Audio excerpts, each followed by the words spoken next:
Cette grande édition d'information. Monsieur, dame, bonsoir. Merci d'avoir choisi la télévision Dunia pour vous informer. C'est une circulation fluide et des conducteurs totalement à l'aise au volant de leur voiture. Page inter de cette édition. Voilà Hugo Chavez quand il s'agit de parler en public. Ces déclarations ont fait le tour du monde. Voilà, ici se referme ce journal.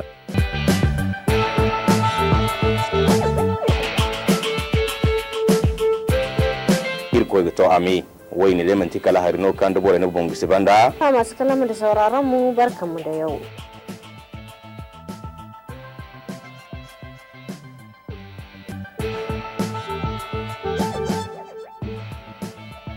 Cette grande édition d'information.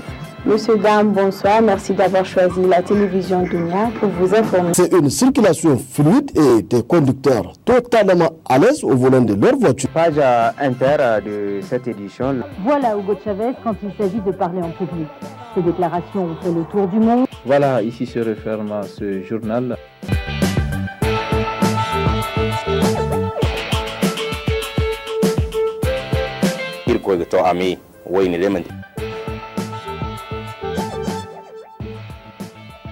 Cette grande édition d'information. Monsieur, dame, bonsoir. Merci d'avoir choisi la télévision Dunia pour vous informer. C'est une circulation fluide et des conducteurs totalement à l'aise au volant de leur voiture. Page inter de cette édition. Voilà Hugo Chavez quand il s'agit de parler en public. Ces déclarations ont fait le tour du monde. Voilà, ici se referme ce journal.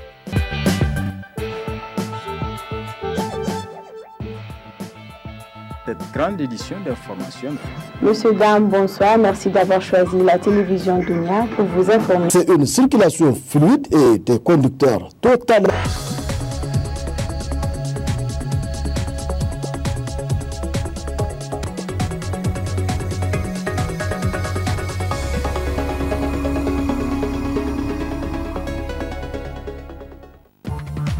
Les travaux du 4e sommet Afrique-Union européenne ont débuté ce jour à Bruxelles en Belgique.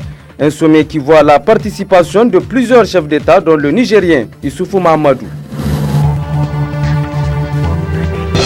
Ouverture ce matin également des assises entrant dans le cadre de la première session ordinaire pour l'année 2014 de la ville de Niamey. Une session qui durera notamment 4 jours et qui permettra de passer à peigne fin les différents points inscrits à l'ordre du jour. Mesdames et messieurs, bonsoir et merci d'être avec nous pour cette grande édition d'information sur Dunia TV. Le 4e sommet Afrique-Union européenne s'est ouvert ce jour à Bruxelles sous le thème « Investir dans les personnes pour la prospérité et pour la paix ». Plusieurs chefs d'État, dont celui du Niger, le président Issoufou Mahamadou, prennent part à ce grand rendez-vous. Le point, c'est avec Damana Abdoulaye. Après 3 réunions respectivement tenues au Caire en 2000, à Lisbonne en 2007 et à Tripoli en 2010, le 4e sommet Union européenne-Afrique s'est ouvert à Bruxelles sous le thème « Investir dans les personnes pour la prospérité et pour la paix ». Ce sommet auquel prend part le président Issoufou Mahamadou, accompagné d'une forte délégation, mettra en évidence le champ très étendu de la coopération entre les deux continent, réunissant plus de 40 chefs d'État ou de gouvernement africains et 20 homologues européens. Le sommet de 2014 à Bruxelles traduit l'engagement de haut niveau envers le partenariat et surtout la détermination. Il s'agit de réfléchir, d'échanger sur les questions de sécurité, et de paix, de prospérité et sur la population. Et ce que j'attends de ce sommet, c'est que l'Europe continue à rester aux côtés des pays africains. Vous savez que l'Europe est notre premier partenaire. Donc il est extrêmement important que le partenariat qui existe entre nous se poursuive. Rappelez-vous, il y a eu le sommet de Lisbonne, à l'occasion duquel on a défini une stratégie commune. Cette stratégie a déjà produit des résultats. Nous souhaitons que cela se poursuive et en particulier nous souhaitons à ce que les questions de développement soient prises pleinement en compte. La promotion de la paix et de la sécurité est une priorité solidement ancrée du partenariat Union européenne-Afrique en tant que précurseur du développement et du bien-être des citoyens des deux continents. C'est pourquoi l'Union européenne vient de lancer en marge de ce sommet une opération militaire en République centrafricaine afin de contribuer à la création d'un environnement sécurisé dans ce pays. Le président du Niger a aussi animé un panel sur la paix et la sécurité lors de ce sommet. Il faut noter que le président de la Commission de l'Union européenne a annoncé que 800 millions d'euros mobilisables pour les 3 ans à venir seront mis à la disposition de l'Afrique pour relever les défis importants auxquels fait face le continent noir. Et puis retenez qu'en prélude à la tenue du 4e sommet Afrique-Union européenne qui s'est ouvert aujourd'hui même à Bruxelles, l'ambassadeur du Niger auprès de l'Union européenne, Illo Adani, a dans un point de presse donné les grands sujets de discussion qui seront débattus à l'issue de ce sommet. Une conférence de presse sera également animée et qui portera sur le programme Initiative 3N vue à travers les leçons qui sont à tirer de ce programme. Nous y reviendrons plus en détail dans nos prochaines éditions. Cela dit, ouverture ce matin à l'hôtel de ville de Niamey des travaux de la première session ordinaire du Conseil de ville de Niamey au titre de l'année 2014. Une session dite ordinaire à l'issue de laquelle les conseillers auront à se pencher sur les différents points inscrits à l'ordre du jour.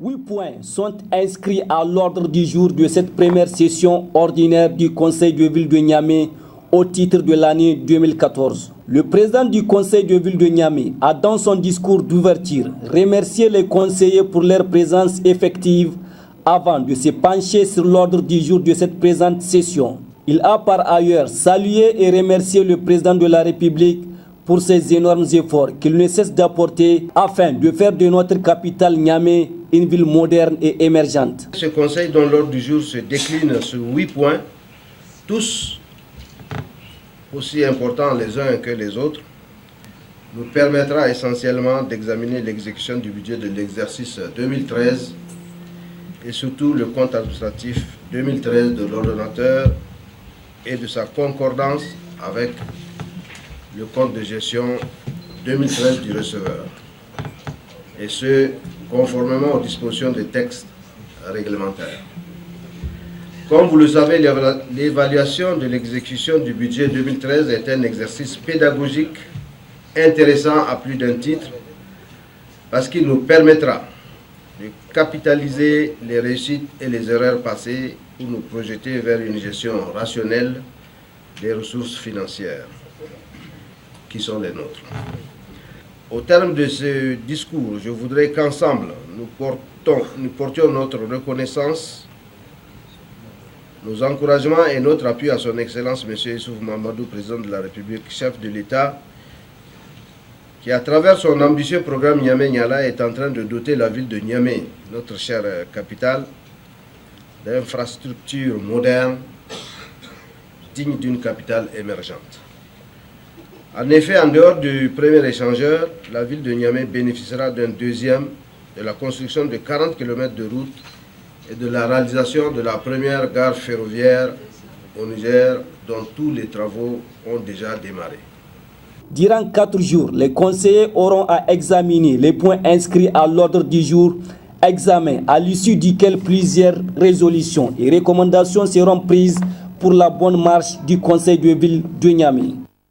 Voilà, vous l'avez remarqué, c'était un compte-rendu signé Ima Saïbou. Le canton de Madawa traverse une situation de crise. En effet, 2 hommes se réclament chef de canton.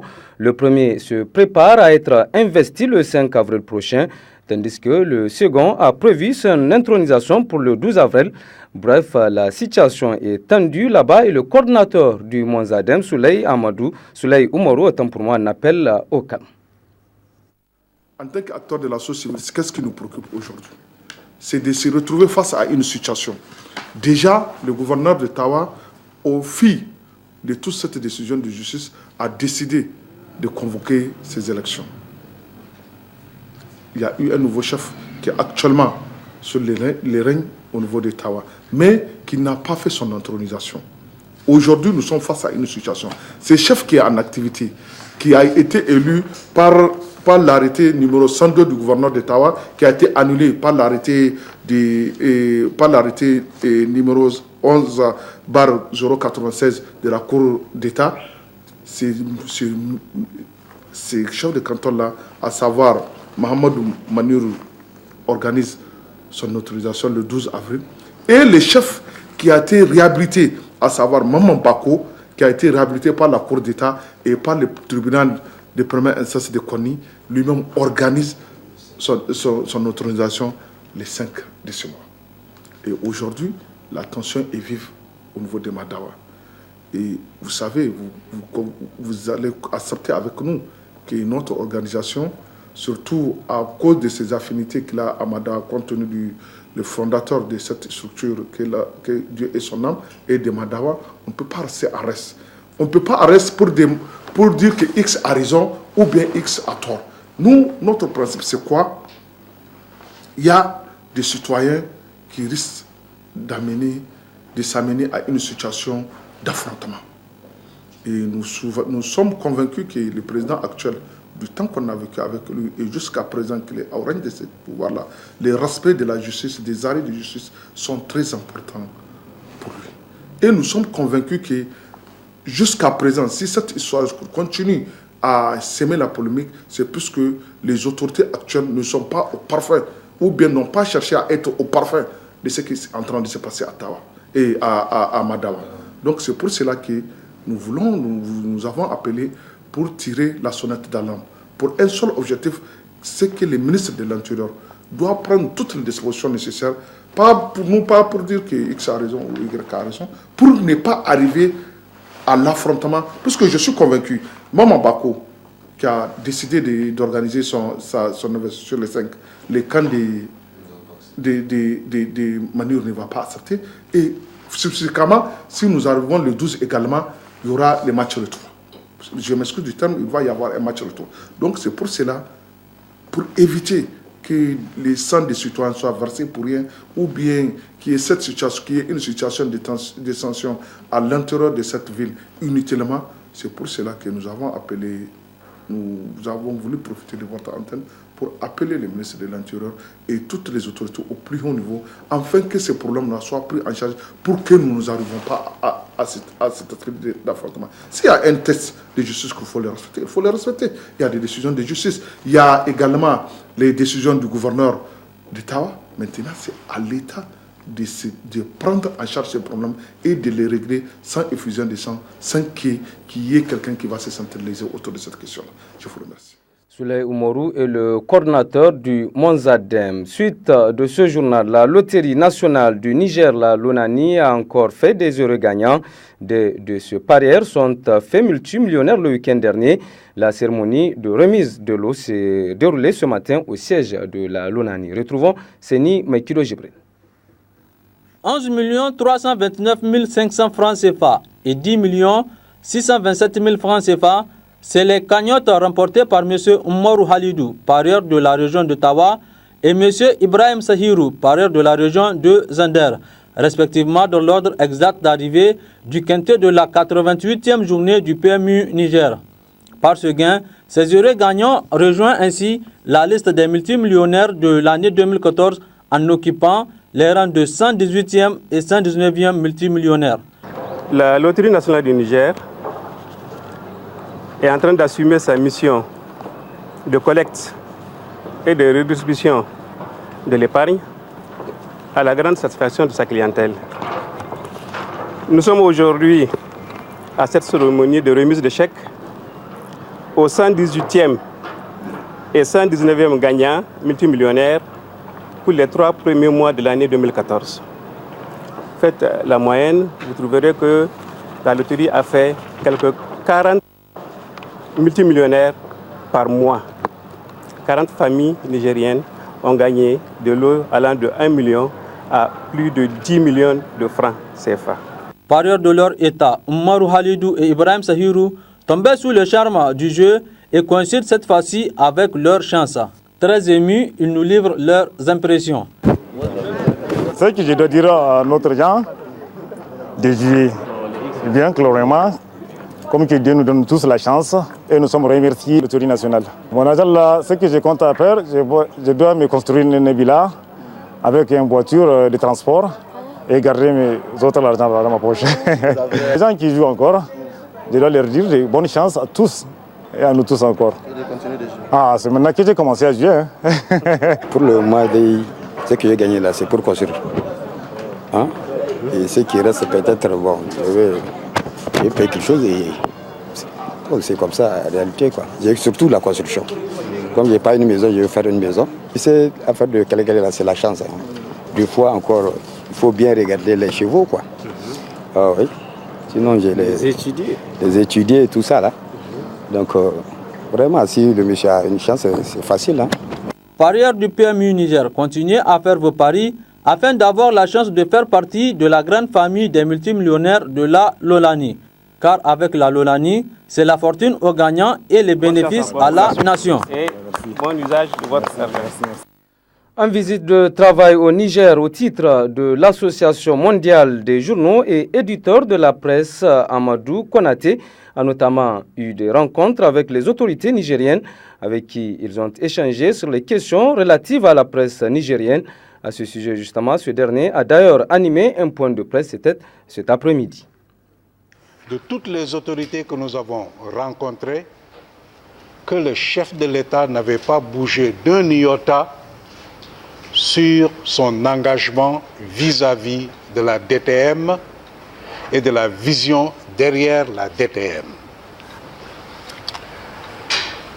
Et à cet égard, je voudrais saisir cette opportunité pour féliciter le gouvernement nigérian d'avoir institué la journée du 30 novembre comme étant la journée nationale de la liberté de la presse. La deuxième chose que nous avons entendue, c'était que le climat dans la presse s'était détérioré en même temps que le climat politique. Cela a créé une bipolarisation de la presse où les politiciens se font la guerre par médias interposés. Nous avons aussi entendu que les conditions d'exercice de la profession sont extrêmement difficiles et ne sont pas régulées car il n'y a pas de convention collective. Nous avons entendu que les interpellations se sont faites en cascade, donnant l'impression d'un acharnement et de l'intimidation. Nous avons entendu que les gardes à vue ont pu durer plus de 24 heures, pouvant aller jusqu'à 48 heures et 72 heures. Et dans ces cas, il y a eu une femme qui a été incarcérée, qui a été gardée à vue dans la même cellule que ses collègues hommes pendant toute une nuit. Quels étaient les chefs d'accusation? Elles comprennent principalement les suivantes.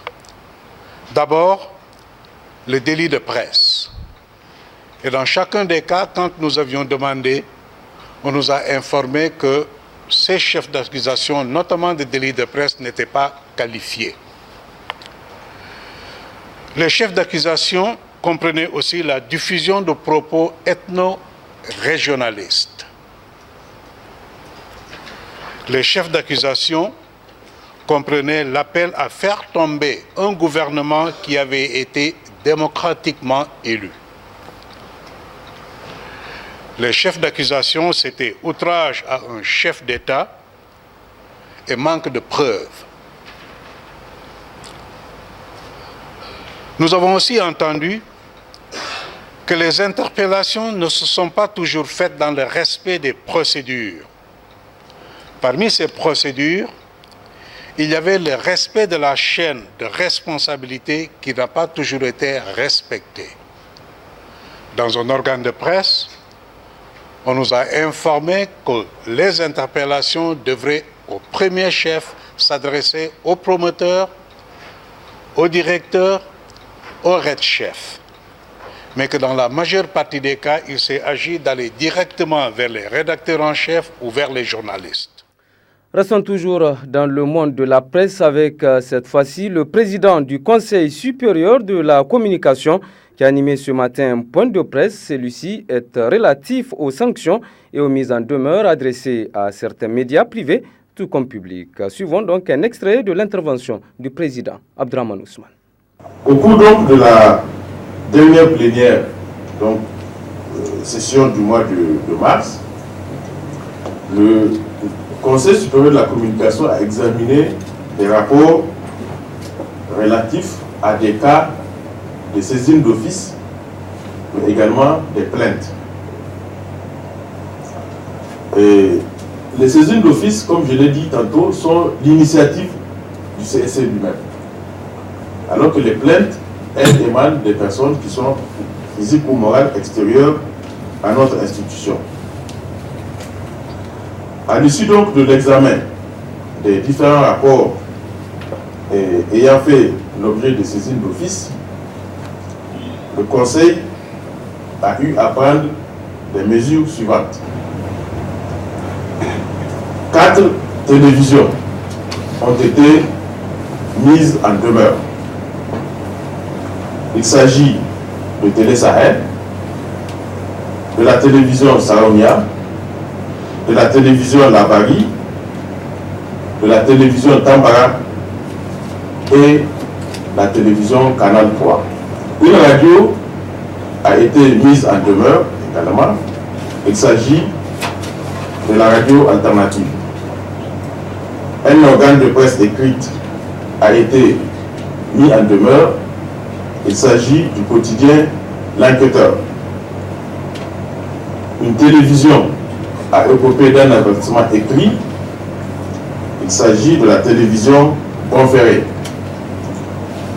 Et le Conseil avait prononcé un non-lieu sur la plainte du directeur de cabinet du président de l'Assemblée nationale contre l'ONEP et l'ORTN devant donc plainte posée devant le CSC. En outre, le Conseil supérieur de la communication a décidé, suite au rapport du Conseil de presse, de s'auto-saisir contre le journal Opinion. Voilà, en résumé, les principales conclusions que nous avons prises au cours de cette session. Autre aspect de ce journal, le musée national Boubou Amma de Niamey a officiellement réceptionné hier un couple de lionceaux de la part des services des eaux et forêts. Une occasion également saisie par le directeur du musée pour revenir sur le processus ayant permis l'acquisition de ce jeune couple de lionceaux. Regardez. C'est aux environs de 17h passées de 50 minutes, heure de Niamey, que furent acheminés vers le musée national Boubou Amma le couple de lionceaux interceptés quelques jours auparavant dans le Damagaram. Repris des mains des braconniers et depuis lors remis au service compétent des eaux et forêts, ces lionceaux viennent à présent d'être officiellement réceptionnés par les responsables du musée national qui tiennent à lever l'équivoque sur des informations relayées par une certaine presse autour de l'origine du couple de lionceaux. Ces lionceaux ont été saisis il y a quelques semaines de cela à Zender et transférés à Niamey. Il y a un article équivoque qui est sorti dans la presse le 13 mars dernier dont la paternité a été attribuée au musée national. Je tiens ici à relever l'équivoque. Le musée national n'est en rien impliqué dans cette affaire. Nous sommes des professionnels de la conservation comme nos collègues de la faune. Nous n'avons d'autre but que de protéger la faune qui est mise sous notre responsabilité.